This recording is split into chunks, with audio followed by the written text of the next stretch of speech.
Hello ladies and gentlemen, this is your boy Mrteamguy with a new episode of Gaming Spotlight. Today I want to talk about a JRPG called World of Final Fantasy. It was developed and published by Square Enix on November 21st, 2017. It's basically capture, customize and evolve. You will embark on a magical journey with siblings Rain and Lan as we explore and rediscover their past and save the future. I was surprised by how much it hooked me. The art style is very easy on the eyes, and the soundtrack is also well worth a download. All through turn-based, there's a refreshing stacking mechanic to spice up the battles. You can stack 2 additional monsters you captured in a pillar with yourself to act as a unit, pulling health and gaining additional moves. This comes at a cost of increasing your number of weaknesses and having a chance to topple over. It feels like a polished system, and I can easily recommend giving World of Final Fantasy a whirl. Those of you looking for a light-hearted game that aren't worried about things like 60 to 144 FPS and want traditional Final Fantasy combat blended with Pokemon monster catching won't be disappointed. This game is a lot of fun, and the fan service is real. The game is Final Fantasy meets Pokemon with Kingdom Hearts filled with cute art and puns for days. The game has a cute feel about it, and each of the characters I have met so far seems unique. We do a lot of fan service in this game for fans of Final Fantasy with Easter eggs and references, or nods to other Final Fantasies, but in a way that does not seem out of place if you do not recognize it. There are a few different battle system elements you can configure, including making it an old school Final Fantasy turn-based game where when it's your character's turn, you can take as long as you want. And there's another that is more modern Final Fantasy, where it isn't like Final Fantasy 13, but the battle is continuous and does not stop when it's your character's turn. There are people complaining that they had to use keyboard and controller to navigate in the game,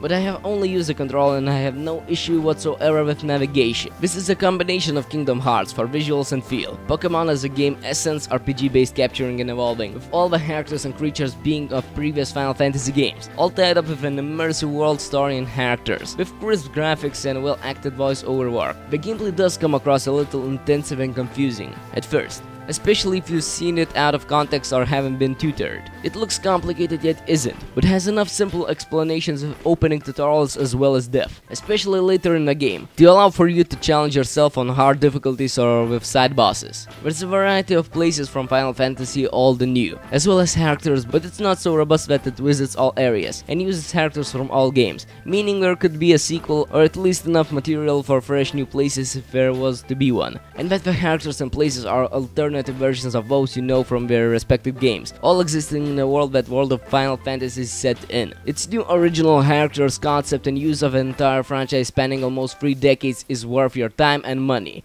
I will definitely recommend it if you're a Final Fantasy fan. The hell, I will recommend it even if you're a newcomer. Okay, this is your boy Mrteamguy with another episode of Gaming Spotlight. Just want to say thanks for watching and have a nice day.